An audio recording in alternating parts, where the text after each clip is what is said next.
What's going on, guys? Jurassic here. Today we're going to be going on an overview of Ark Survival Evolved's new map releasing June 2022. The map is called Fjordur. It will be a free-to-play, non-canonical DLC if you guys are curious. They don't have much information going on, however they do have a little bit of a creature vote going on until January 5th, so I wanted to make sure we get this video out and show you guys a couple pictures. Looks like it's going to be like a nice little fantasy map. Got a whole bunch of cave systems, nice little relics. Looks like there's even some rune puzzles and stuff that we can actually do in a pretty cool little snow biome. The time has come for you to cast your vote for the creatures you want to see in the upcoming DLC Fjordur. The top 10 creatures were selected, and we are going to be going over them right now. This poll will be open until Wednesday, January 5th, so you guys still have a couple time if you want to vote on your favorite creatures. There is one that's going to be guaranteed. The rest are going to be up for vote, though, for which ones can actually get added in here. So we're going to start off with the Fjordur. They do have a little bit of a background here. It looks like they are tameable, which is pretty awesome. Tame Fjordhawks are surprisingly playful, and their favorite game is fetch. Indulge your bird and play in this patience, and you'll reap the rewards. Just putting on a target, Fjordhawk will fly to retrieve for you. A well-trained hawk can locate injured prey and communicate its finds with you. These clever birds bond with humans as wholeheartedly as canine or prey might, in a way uniquely suited to this time and place. If you should meet with some grave misfortune, your hawk will immediately fly off, and with as many belongings as it can carry. As soon as you're respawned by the Ark, your friend will track you down and return the equipment to you. That's actually super cool. So it's basically like having someone being able to grab your entire bag, especially on like a modded server where they can increase the weight. It's going to be super useful. We have the Armadillosaurus. He's wrecked. The Armadillosaurus can certainly help you with that. With the proper use of its ball form grappling tongue, it can transform into any battlefield into a demolition zone, or perhaps you just want to travel as a giant rolling ball. That is possible too. So it looks like you can go down hills, you can roll in any direction, and it's an all-terrain success. What does it do? It's big, it's deadly, and it's swinging right into your house. The Armadillosaurus is a burly monster who loves seeing structures go boom. Grappling on to a faraway object with its tongue, it turns into a wrecking ball, pivots its way forward, smashing down anything in its path with brutal force. What more could you ask for when you need a pesky wall knocking down? Now, once again, these are all going to be ones that you have to vote for, so some of these might not actually get added into it. Hopefully, if they're all enough pretty close in competition, they might all get added. Next up on the list is the giant bison. While traveling in massive herds for greater pastures, the largest bovine in existence is a sight to behold. With their massive pair of horns, they're known to be aggressive, charged and capable of goring any predator, willing to challenge them, including wolves and bears. Large bodies capable of withstanding the harshest winters with their ever-growing pelts, making them durable enough to resist the freezing death. Taming. Extremely sought for their pelts, horns, and rich bovine milk, taming a bison isn't as easy as it looks. Many tribesmen attempt to bull ride in hopes to tire them out and begin feeding them when they aren't too wide awake. Beware, getting bucked off. I've seen many tribesmen knocked out with a heavy bull kick to the face. Some get gored if unlucky enough. So this is going to basically be an upgraded Equius. That's pretty cool. We got the ruler of the bugs. Sorry if I'm going to butcher this name, but Rhinoganthia? Biology and design. Rhinoganthia is the oldest insect known for modern science, and most of it is still a mystery, so I did deep research to adapt it properly inside of Ark. Its head is based on the most famous Rhinos fossil, and merged different modern insects and heavy inspiration from the fossil's shape to get a scary look. It is yet known if it will be an insect or a mythropod, but as the oldest ancestors for both, I decided to add features from both to its design. Several body segments like a myriapod, antennae, something legs, and wings like an insect. Its wings are based on the Clego's wings, which uses owl eyes as a form of mimicry to look dangerous. As you notice if you were explored the Ark's oceans, they are like the squid's eyes. Besides a cool visual feature, it's also an important part of a skill we will explain later on. So it looks like it is going to be rideable, so it's an air-water mount. It is not clear if the Rhino was a flyer on Earth or a water insect. It could have even been the missing link for insects from water creatures into Earth ones. For this, it will be a flyer capable of going underwater without ejecting its rider, nor losing any speed. That is super cool. So it's a heavier carrier, and basically it's going to be able to pick things up and move them around. Looks like you can grab sharks, T-Rexes, Ankylos, possibly pelicans. While flying or swimming, you can carry earth and water creatures up to the Rex or Plesio by holding the right mouse button, but it will use all of its legs. That creature is dropped if you land. Drop the grab creature by holding the right mouse button again. In both cases, creatures won't be dropped while changing between air or water, except water creatures, which will instantly die if you take them out of the water. Mimicry. The eye spots in its wings resemble a squid. Make Reno ignored by any other water creature unless attacked. That is super cool. I like this design. This one's clearly got like a whole bunch of like thought and design to it. Going on into the next one. Titanoceratops. Its abilities. Its main 2 damage abilities are dealing high amounts of damage to both creatures of high drag weight, scaling up the drag weight scales, and dealing high damage to the gates and doors up to metal behemoth gates. The trade-off for dealing damage to the metal, that is, must consume raw metal, around 5 to 10 metal per 5 seconds. It allows for a 30-second window to damage metal and has a cooldown that lasts for around a minute. Through a stance change that makes it slower as a trade-off similar to the Magmasaurus' smelting ability minus the smelting. While it does mediocre damage to metal structures, in this state it does high amounts of damage to doors and dino gates, making it an effective battering ram. As for its Giga Slaying abilities, it will be able to resist the Gnash and deal higher damage to it than other creatures due to its increasing drag weight damage. It is also particularly well protected from the front, having damage resistance to both its frill and legs. This paired with the ability to anti-bleed effect and high health make it a great defense against Ark's largest and deadliest theropods. Its other prime function is acting as a tower shield for a large dino. To the height of a Rex, it's great for effectively tanking damage. Huge amounts of bullets and explosives with little damage. In addition, when multiple Titanoceratops are near, they gain a herd buff that increases the damage resistance and give a buff to nearby saddleless dinos. It, however, does not affect dinos with natural armor like Reaper and Shadowman. It can also pivot in place similar to rock bombs, allowing it to defend against attackers from any angle. Other major abilities of the Titanoceratops are resistance to all place traps, such as bear traps or spike walls. Explosives placed on the ground also deal less damage to it. When the herd bonus is activated, the eye spots on its frill appear in the light, similar to the plate charge on the TLC Stego. The rider sits on a saddle lashed on the back of its frill, allowing for a high vantage point across the battlefield. The specific attacks are a horn swing that does high amount of damage and a stance change that transitions into a metal damaging node. A short ram attack thrusts an animal forward for a high knockback. Attack good for pushing away enemies and damaging doors. That's pretty good for like a PvP dinosaur. Next up on the list is we got a mutated bat, the Desmondus. Eco ability allows you to track, screech, momentary disorients and deafens enemies, able to hang upside down, ability to walk on the ground, ability to climb and latch onto walls and trees, flying, maneuverability, dodge ability, faster, turning in place, flight in any direction including backwards.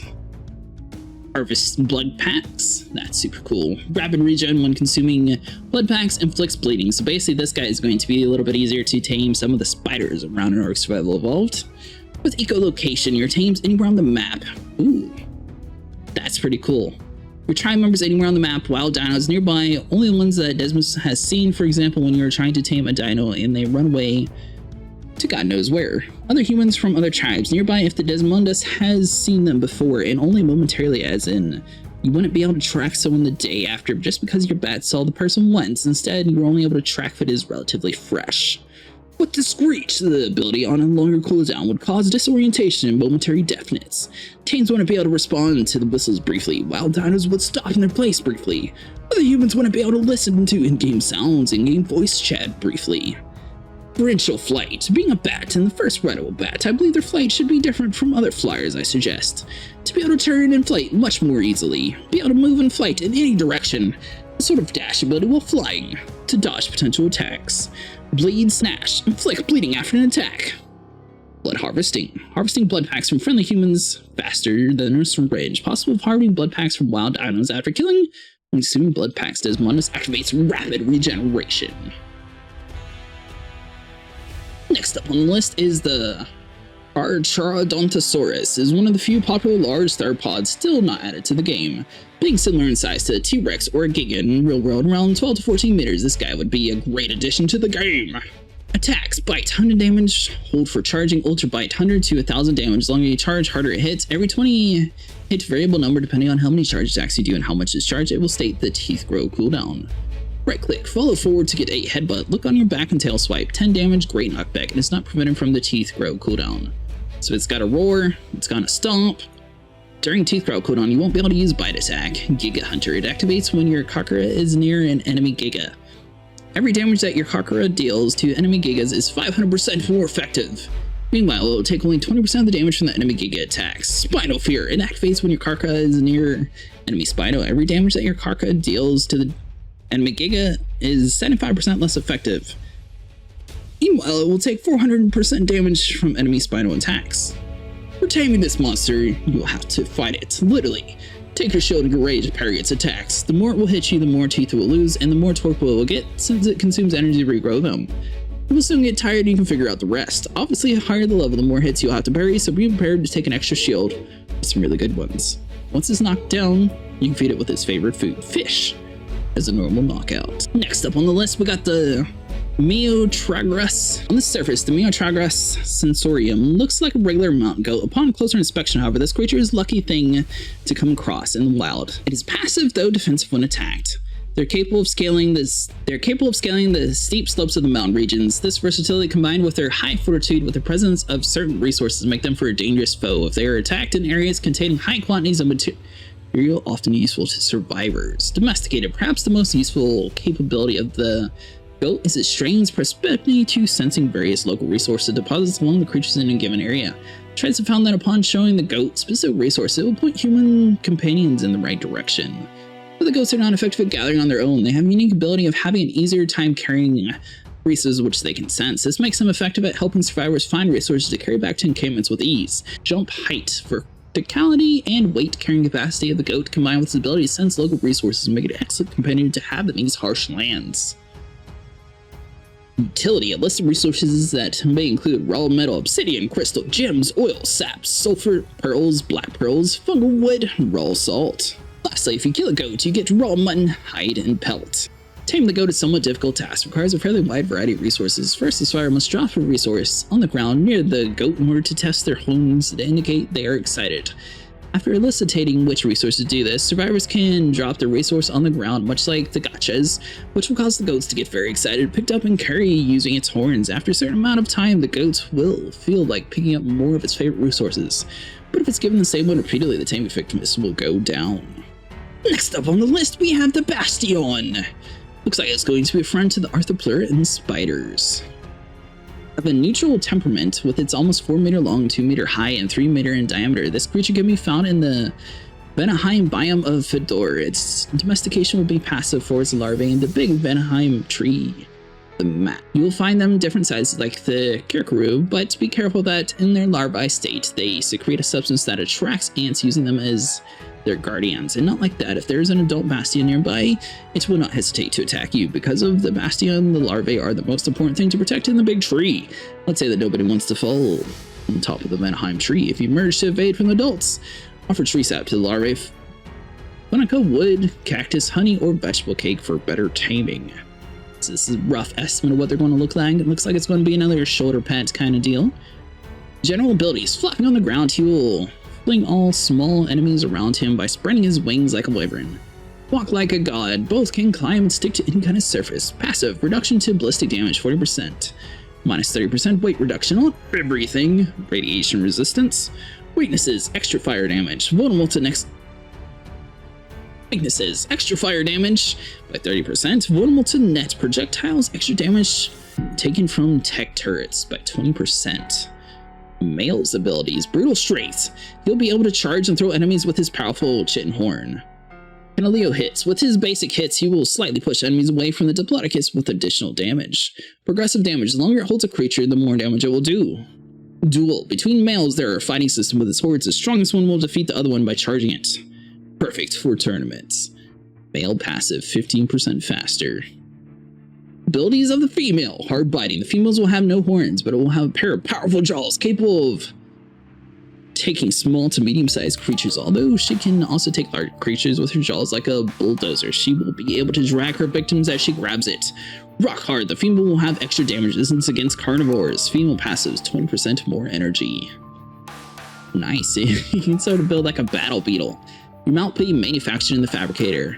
Your gentleman new Bastion will be a war machine. New abilities. Light thrusters use gasoline as fuel, but no faster than a Tropio. Lanterns. Both will have lanterns on the mounts, perfect for night or aberration.